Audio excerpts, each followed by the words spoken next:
Good morning students.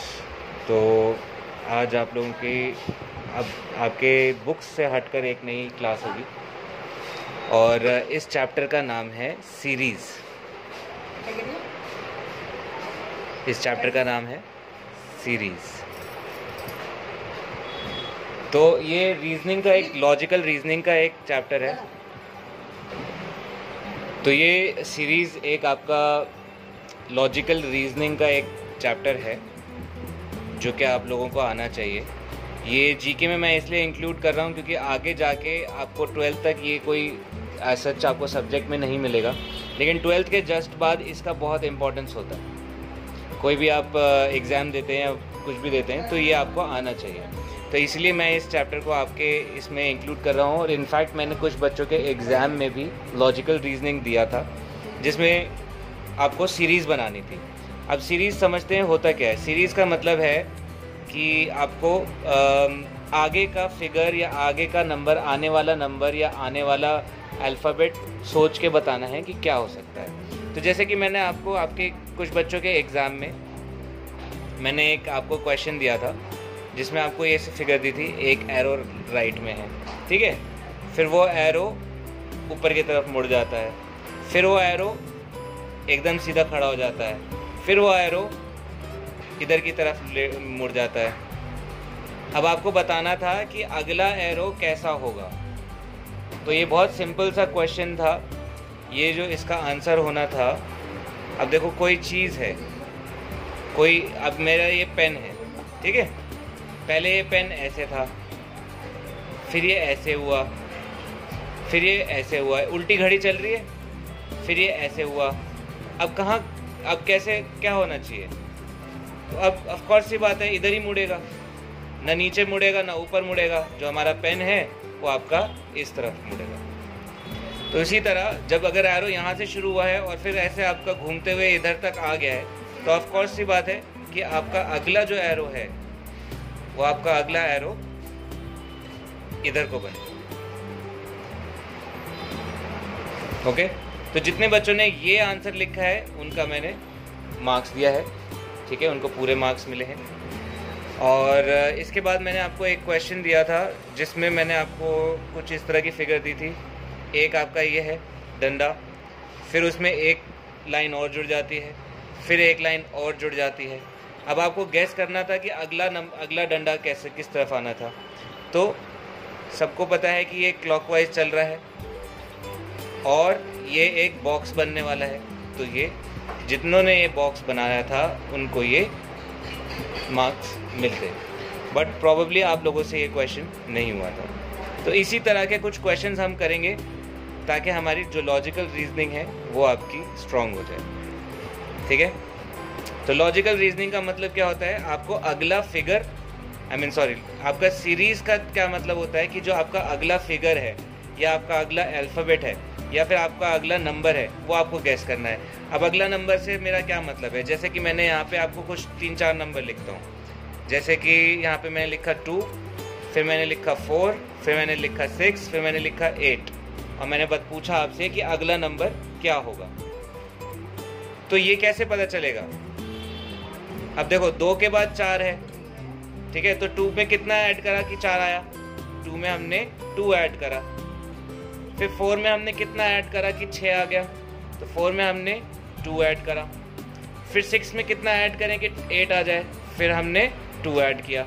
Simple है। तो हमको समझ में आ गया कि हर नंबर में 2-2 नंबर जुड़ रहे हैं। तो इसी तरह हम 8 में 2 नंबर जोड़ेंगे तो हमारे पास क्या आ जाएगा? 10। तो इस सीरीज़ में, ये नंबर सीरीज़ है, नंबर सीरीज़ में हमारा नेक्स्ट नंबर क्या हो जाएगा? 10, ठीक है। तो इसी तरह मैंने आपके लिए कुछ क्वेश्चंस बनाए हैं, वो हम लोग करके देखेंगे। एक आपका अल्फ़ाबेटिक सीरीज़ भी होता है जिसमें हम आपको अल्फ़ाबेट देंगे। जैसे कि आपको हम देंगे A, फिर मैं आपको मान लीजिए मैंने लिखा ABC, अगला नंबर है आपका CAB, फिर उसके बाद मैंने आपको दिया BCA। तो अब आपसे मैं पूछूंगा कि अगला नंबर क्या है, तो आपको जवाब देना होगा। तो हमको यहाँ पे समझना पड़ेगा कि ये ए है, फिर बी आया, फिर सी है, ठीक है। फिर हमारा सी देखो कहाँ आ गया घूम के, हमारा सी यहाँ से हट के यहाँ आ गया, है ना। जो लास्ट वाला नंबर है वो आगे आ गया, तो हमारा क्या बन गया, सी ए बी। फिर लास्ट में कौन सा नंबर आ गया, बी। बी देखो फिर यहाँ पे सबसे पहले खड़ा है, तो बी यहाँ से उठ के यहाँ आ गया, तो ये क्या बन जाएगा, बी सी ए। अब लास्ट का नंबर फिर से कौन सा है, हमारा लास्ट का नंबर ए है, ठीक है। तो ए है इसीलिए ए फिर से स्टार्टिंग में आ जाएगा और फिर ये वापस से ए बी सी हो जाएगा। तो इसको अल्फ़ाबेटिक सीरीज़ कहते हैं। बहुत सिंपल है, थोड़ा सा आपको इसमें अपना माइंड एक्सपैंड करके दूसरी तरफ से सोचना पड़ेगा, तब आप इस क्वेश्चन को कर पाएंगे। और मैंने आपके लिए कुछ क्वेश्चंस तैयार किए हैं, उन क्वेश्चंस को हम लोग आज सॉल्व करेंगे। तो पहले हम लोग आपका फिगर्स वाला क्वेश्चन करके देखते हैं। तो ये मैंने आपके लिए कुछ सीरीज़ की फिगर्स मैंने तैयार करी हैं, ठीक है। इसी तरह के क्वेश्चंस आपके मैं एग्ज़ाम्स में भी दूंगा, तो इसको आप थोड़ा ध्यान से सुने, ठीक है। ये आपके बुक में चैप्टर्स नहीं हैं, तो इसलिए जो क्वेश्चंस मैं इस वीडियो में करा रहा हूँ, इन क्वेश्चंस को आप थोड़ा ध्यान से पढ़ेंगे और इन्हीं में से आपको एग्ज़ाम में भी क्वेश्चंस आ सकते हैं। तो ये है पहला फिगर, तो हम पहले फिगर पे ध्यान देंगे सिर्फ, ठीक। मैं ये क्वेश्चन मार्क हटा देता हूँ। अब पहले फिगर में आप देख पा रहे हो कि स्क्वायर दिए हैं, ये पहला स्क्वायर है, ये दूसरा स्क्वायर है, ये तीसरा स्क्वायर है, तो चौथा भी हमारा स्क्वायर होगा। तो हम एक स्क्वायर हमारा होना चाहिए पहली बात तो, क्योंकि सारे स्क्वायर हैं और स्क्वायर के 4 हिस्से हो रखे हैं, ठीक है। अब बात ये है, हमें सोचना ये है कि स्क्वायर में कौन कौन से डब्बों में कलर आएगा। पहले में हम देख रहे हैं लेफ्ट में कलर आया, फिर दोनों में कलर आ गया, फिर तीनों में कलर आ गया। अब अगर तीसरे नंबर पे तीनों में कलर आ गया, तो चौथे नंबर पे चारों में कलर आ जाएगा। तो हम इसको जब कॉपी में करेंगे तो हम चारों में कलर्स डाल देंगे, ठीक है। तो ये कुछ इस तरह का हमारा फिगर बनेगा। आप अपनी कॉपी में जब बनाएंगे तो आपको अपनी कॉपी गंदी करने की ज़रूरत नहीं है। जब आप अपनी कॉपी में ड्राइंग करेंगे तो आप कॉपी में बस ऐसे लाइंस लगा सकते हो, जिससे पता चल जाएगा कि ये कलर हो रखे हैं, ठीक है। ये थोड़ा साफ भी लगेगा और आपको समझ में भी आएगा, ठीक है। इस तरह आप कलर कर सकते हो। तो पहला वाला क्वेश्चन बहुत सिंपल था, ठीक है। पहला डब्बा, इनके 4 हिस्से थे डब्बे के, तो पहले में पहला डब्बा कलर था, दूसरे में दोनों डब्बे कलर थे, और तीसरे में तीनों डब्बे कलर हैं, और चौथे में जब बनेगा तो चारों डब्बे कलर होंगे, ठीक है। थोड़ा सा आपको बेहतर समझ में आया, मैं इसलिए एक बार इसको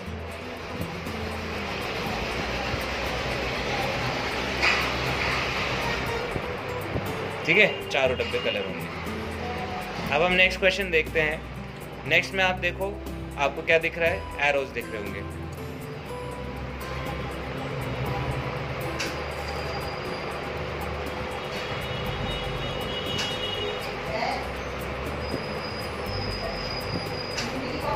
नेक्स्ट में आप देखो, आपको एरोज दिख रहे होंगे।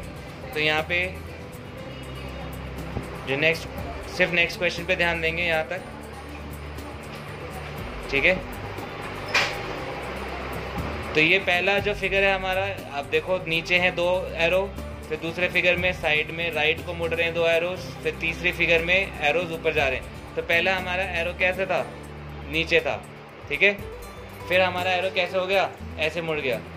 तो अब हमारा एरो तीसरी बार में कैसे मुड़ा, ऐसे मुड़ा। तो एक सीरीज चल रही है, ठीक है। अब ऐसा तो नहीं है कि हमारी घड़ी अगर ऐसे घूम रही है तो अचानक से उल्टी घूम जाएगी, नहीं। तो सीरीज के क्वेश्चन में भी अगर कोई आपको पैटर्न दिख रहा है कि हमारी जो पेंसिल है अगर ऐसे मुड़ रही है, तो वो हम यही मान के चलेंगे कि वो पूरे फिगर में ऐसे ही मुड़ेगी, ठीक है।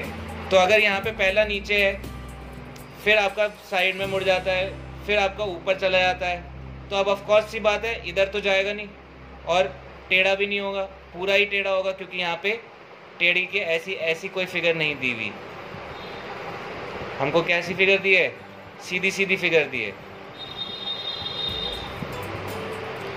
हमको पहले नीचे दिया, फिर इधर दिया राइट में, फिर अप, फिर लेफ्ट होने चाहिए। तो यहाँ पे दो दो एरोज हैं, तो हम दो दो एरोज ही बनाएंगे। यहाँ पे एक एरो लेफ्ट में, एक और एरो आपका और लेफ्ट में आ जाएगा। ठीक है, आई होप आप लोगों को समझ में आया होगा। यहाँ पे भी ये सीरीज का क्वेश्चन है, क्वेश्चन नंबर 3। आप देखो ये कुछ डब्बे दिए हुए हैं। अब ये देखो रीअरेंज वाले क्वेश्चन है, मतलब इसमें रीअरेंज हुआ है। अब यहाँ पे पहले डब्बा, सबसे बड़ा डब्बा सबसे आगे, फिर उसके बाद छोटा, फिर उससे छोटा, फिर नेक्स्ट फिगर में ये छोटा डब्बा आगे आ गया, फिर उससे बड़ा, सबसे बड़ा आ गया, फिर से उससे छोटा आया, फिर उससे नेक्स्ट फिगर में जो मीडियम वाला डब्बा था वो पहले आया, फिर सबसे छोटा, फिर सबसे बड़ा। तो अब अगला फिगर आपको गेस करना है कि वो कैसा होगा। ठीक है, तो मैं ये आपको अल्फ़ाबेट में कैसे हुआ था ये समझाया था, उसी तरह आप इसमें भी उसी टेक्निक को अपना सकते हो। बहुत सिंपल है, ये आपको खुद करना होगा। क्वेश्चन नंबर 4 थोड़ा मुश्किल है, लेकिन इतना भी मुश्किल नहीं है, आप चाहो तो इसको कर सकते हो। बाकी मैं थोड़ा सा हिंट आपको दूंगा यहाँ पे। अब जैसे कि यहाँ पे एक डब्बा बनाना है, पहली बात तो डब्बा तो तीनों फिगर में डब्बा है, तो आंसर में भी डब्बा होगा ही होगा। अब तीनों फिगर में क्या कॉमन है, प्लस माइनस मल्टीप्लाई डिवाइड। ठीक है, तो प्लस माइनस मल्टीप्लाई डिवाइड सब में, लेकिन ये यहाँ पे कुछ और है, यहाँ पे कुछ और है, यहाँ पे कुछ और है, मतलब अलग अलग है। अब आप देखो कि प्लस कहाँ चला गया, माइनस कहाँ चला गया, मल्टीप्लाई कहाँ चला गया और डिवाइड कहाँ चला गया इस फिगर में। फिर यहाँ से कहाँ गया, फिर वहाँ से कहाँ गया। तो ये कौन सी मूवमेंट चल रही है, क्लॉकवाइज चल रही है, यानी कि घड़ी की मूवमेंट में चल रहा है। जितने भी सिंबल्स हैं वो घूम रहे हैं, ये सिंबल्स घूम रहे हैं ऐसे।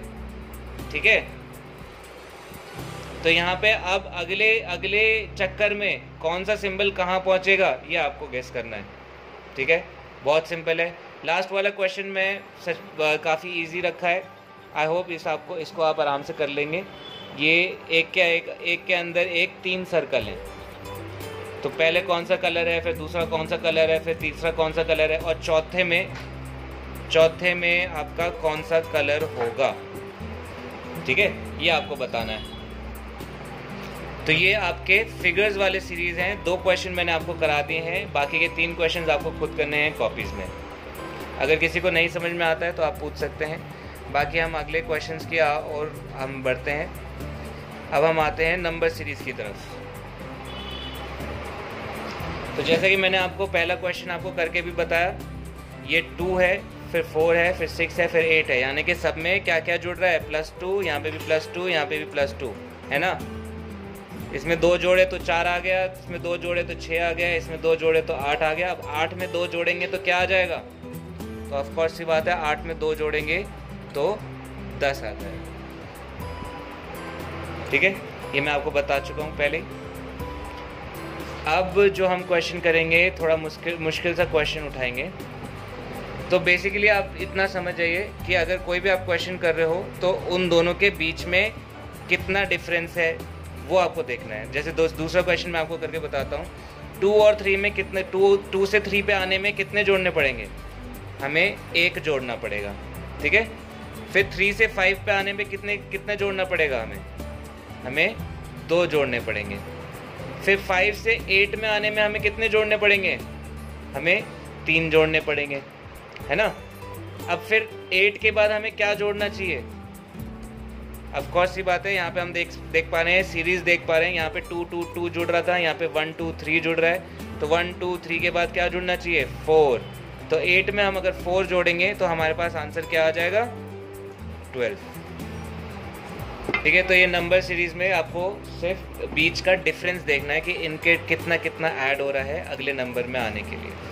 अब ज़रूरी नहीं है कि अगला नंबर में ऐड ही हो, माइनस भी हो सकता है। तो उसके लिए मैंने आपके लिए एक क्वेश्चन बना है, ये आप देख सकते हो। जैसे कि आपने 3 + 2 में 3 से 2 पे जाने के लिए हमें क्या करना पड़ेगा, 3 से 2 पे जाने के लिए हमें 1 कम करना पड़ेगा। देखो यहाँ पे क्वेश्चन थोड़ा सा अलग है। तो हमें 3 से 2 पे जाने के लिए हमें -1 करना पड़ेगा, और 2 से 4 पे जाने के लिए हमें क्या जोड़ना पड़ेगा, 2 जोड़ने पड़ेंगे, ठीक है। फिर 4 से 3 पे जाने के लिए हमें क्या करना पड़ेगा, 1 कम करना पड़ेगा। फिर 3 से 5 पे जाने के लिए हमें क्या करना पड़ेगा, 2 जोड़ने पड़ेंगे, ठीक है। तो अब यहाँ पे आप पैटर्न देख पा रहे हो, पहले माइनस हुआ 1, फिर 2 प्लस हुए, फिर 1 माइनस हुआ, फिर 2 प्लस हुए। अब क्या होना चाहिए, अब फिर 1 माइनस होना चाहिए। तो हमें 1 माइनस होगा तो यहाँ पे क्या आ जाएगा आंसर, 5 में 1 माइनस होगा तो 4 आंसर आ जाएगा, ठीक है। तो ये बहुत ही इंटरेस्टिंग क्वेश्चन है, और ये 2 आपके लिए मैंने छोड़े हुए हैं, ये आपको करने खुद, ये आप खुद करेंगे। और आई होप आपको समझ में आ गया होगा कि ये कैसे करने हैं। बहुत सिंपल तरीका है इनको करने का। और अब हम लास्ट करेंगे आज का आपका अल्फ़ाबेटिक सीरीज़। बहुत सिंपल है, ये भी मैंने आपको ज़्यादा मुश्किल नहीं दिए, बहुत ही सिंपल वाले मैंने आपको दिए हैं। ये वाला मैं आपको बता चुका हूँ, यहाँ पे देखो BCA लिखा है, तो अब अगले में ABC हो गया। तो A कहाँ आ गया, जो लास्ट वाला नंबर था वो सबसे आगे आ गया। फिर उसके बाद BC लिखा हमने, है ना, जैसे यहाँ पे BC लिखा हुआ है। फिर उसके बाद देखो CA भी लिखा है, यानी कि लास्ट वाला नंबर कहाँ आ गया, सबसे आगे आ गया। तो ये क्या हो गया, C सबसे पहले आ गया और A भी आ गया, जैसे कि यहाँ पे पहले लिखे थे। फिर B के बाद, इसके बाद फिर से B जो आपका स्टार्टिंग में आ गया, और CA हमारा एज इट इज़ हमने लिख लिया, ठीक है। अब इसके बाद आपको अगला नंबर क्या, अगला लेटर्स आपके कैसे बनेंगे वो आपको सीरीज़ बताना पड़ेगा, ठीक है। अब हम अगला देखते हैं DCBA। तो लास्ट हम देखते हैं DCBA, फिर ADCB है, फिर BACD है। इसके बाद वाला क्या आएगा ये आपको खुद गेस करना है, ये आपका होमवर्क है। तो ये मैंने आपको आज का होमवर्क और आपकी क्लासेस बता दी हैं, तो ये आप अपनी कॉपीज़ में करें। किसी को कुछ समझ में नहीं आता है तो व्हाट्सएप पे या फ़ोन करके पूछ लीजिए। अगर व्हाट्सएप पे आपको रिप्लाई नहीं आ पाता है तो आप कॉल करके पूछ सकते हैं, ठीक है। Thank you.